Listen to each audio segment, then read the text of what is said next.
பாருங்கள், இந்த வாழை பார்த்திங்கன்னா இது வந்து வைரஸ், இதுதான் சருகு நோய்.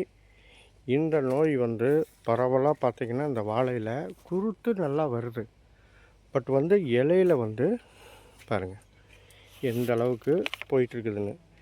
இப்படி அதிகமாக வந்து இது வந்து பரவிடுச்சு. இப்போ 3 இலை மட்டும்தான் நோய் இல்லாமல் இருக்குது. பாருங்கள், இதுக்கு நம்ம வந்து வேர் மருந்து கொடுத்தே ஆகணும். இது வேர் மருந்து கொடுக்கல அப்படின்னா இது பரவலாகவே போயிடும். பாருங்கள், இந்த இலையில் எல்லாத்துலேயுமே 3 இலை 4 இலை வந்து மேலே அட்டாக் ஆகிடுச்சு. இதுக்கு தனியாக நம்ம கவனிச்சே ஆகணும். இல்லைன்னா வாழை வந்து பாருங்கள் இது பட்டே போயிடுச்சு.